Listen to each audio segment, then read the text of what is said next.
Tying in with the mascot's 40th anniversary, Super Mario Galaxy 1 and 2 are finally both available to all Switch users this week, with Switch 2 also boosting each game to a native 4K resolution.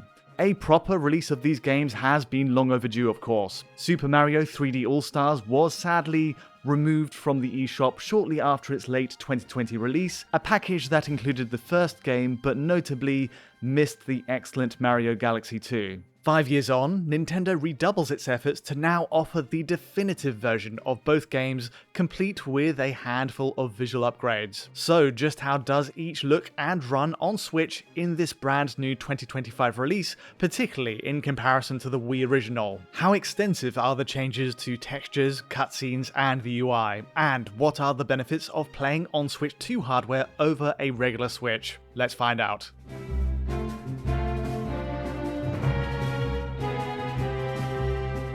Originally released in 2007 and 2010 respectively, Mario Galaxy 1 and 2 rank among the very best of the Nintendo Wii catalogue.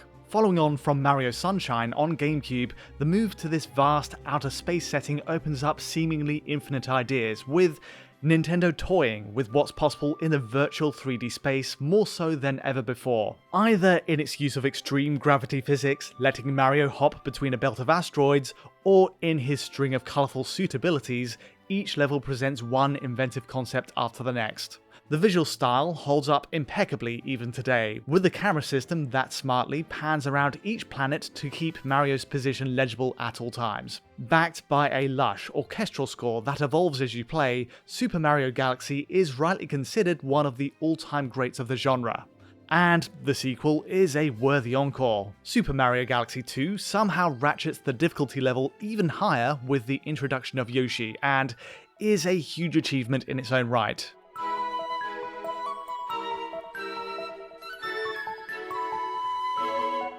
To kick off, let's talk image quality first. Starting with the original Switch, we're getting a dynamic 1080p resolution in both Mario Galaxy 1 and 2. It's the very same setup as Mario Galaxy in the 3D All-Stars collection, a maximum 1080p most of the time, but with drops possible in larger levels. So, for example, the Comet Observatory hub area takes us to around 918p, and the lowest extreme on record is in the sequel, where this Bowser Siege drops Switch to 810p. The jump to Switch 2 meanwhile allows for a substantial 4K res boost by comparison. All visual settings are the same otherwise between them, but this is a true 3840x2160 all the way, with no res drop spotted in those same taxing areas. In true time-tested Nintendo tradition, however, there's no anti-aliasing to speak of here, on either console, so expect a lot of raw, untreated stair-stepping on edges to be in view. In effect, that does leave the Switch 1 with a lot of flickering edges, a distraction that Switch 2's quadrupling of pixels rendered per frame does help to minimise. It's a simple upgrade then, but a must-have on a 4K display.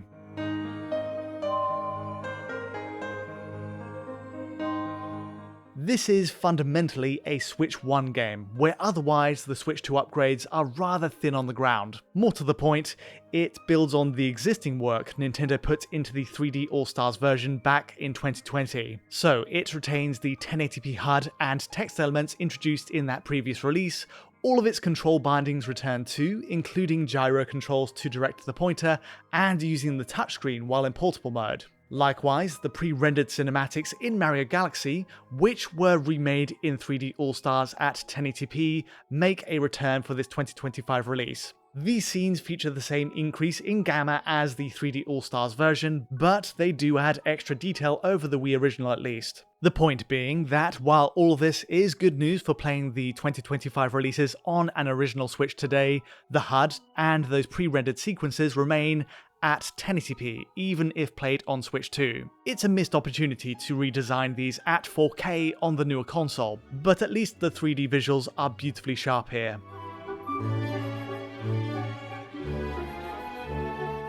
The big headline upgrade for Galaxy's 2025 release is the textures. Unlike the 3D All-Stars version, which used the original Wii assets, this time Nintendo uses newly generated, higher resolution texture maps for almost every surface. The results, for the most part, are great too, and pair well with that resolution boost. Let's compare Switch 2 against the original Wii to show the upgrade at its most extreme, especially in Mario Galaxy 2's case, given that this is the very first sighting of the game in 15 years. On left is the Wii version running on Wii U hardware to allow clean HDMI capture, with a homebrew mod in place to remove the deflicker filter automatically applied to Wii titles. It presents its 640 by 480 pixel structure in a pristine, clean manner this way, crucially enabling us to see any changes to the game's textures. In effect, most environments with dense, busy textures underfoot get this upgrade treatment. Dirt, rock, and grass materials in particular are given attention,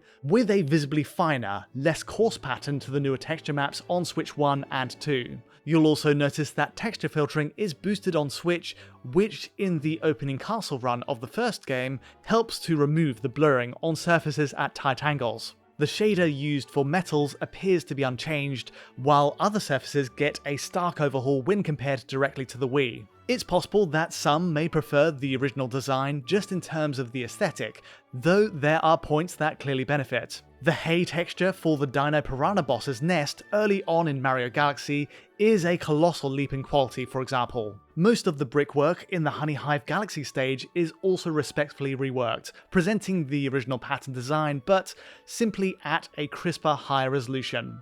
In a lot of cases, it works out well, and this also applies to character detail. A finer stitching pattern is added to Mario's denim dungarees, and in this close-up, there's even a much-needed upgrade to Peach's eye texture and lashes.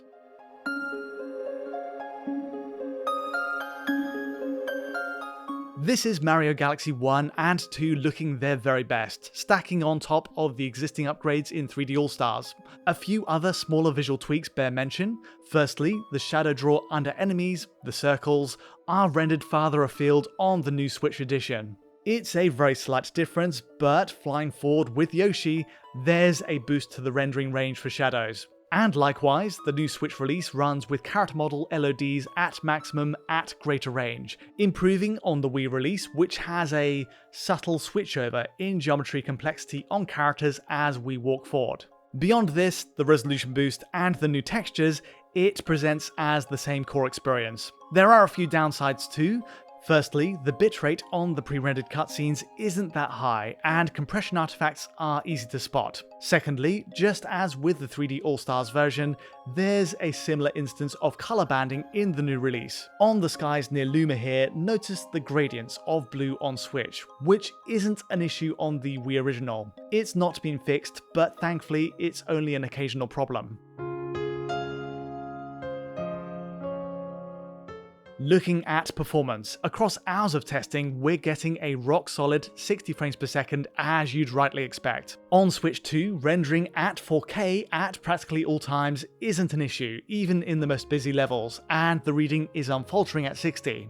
The only frame drops on record are on camera view changes, a single dropped frame that is consistent with the original Wii version. If that's the worst of it though on Switch 2, then we're in a pretty good place, I think. On that note, looking back, the Wii version actually does have a few drops here and there, rare as they are. The Honey Hive Galaxy is a culprit for its slight dips into the 50s, but this was, and remains, an otherwise robust experience even today. It's impressive what 2006 hardware was able to achieve visually, and Galaxy 1 and 2 knocked it out of the park in performance terms too.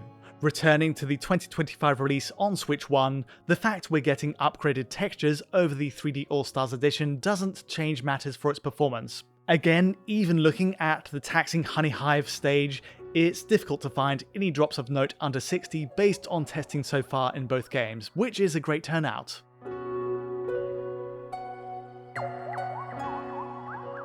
The latest releases of Super Mario Galaxy 1 and 2 are a solid continuation of Nintendo's existing work on 3D All-Stars. It's an upgraded build that updates the game's textures, select LOD settings, while retaining the benefits we already had in UI, controls, and pre-rendered cutscenes. It's the complete package, and as before, it even includes extras like the game's soundtrack by pressing the minus button on the title screen. The only advantage in playing the older Wii original today is perhaps its IR pointer controls. The pointer is crucial for navigating Galaxy's menus, collecting star bits, and even pulling switches with Yoshi. Aiming with the Wii Remote becomes a much more demanding mechanic by the second game, and this benefits from the immediacy of the IR pointer controls. Today's Switch versions do well to simulate this with gyro controls, analog stick mapping, and touchscreen inputs of course. But for docked play, the gyro controls do take some getting used to. On the plus side, there is a form of mouse controls for this on Switch 2, if a second player takes charge of a Joy-Con, which is a solid alternative if you have a friend nearby who wants to assist. That's all on Super Mario Galaxy 1 and 2 today though. If you did find this analysis useful or insightful in any way, feel free to like or subscribe, and don't forget to hit that bell for instant notifications as any new video lands. Do check out our Patreon to support us at Digital Foundry, and to get in touch directly with myself or the team, you know where to find us. But from me for now, thanks for watching.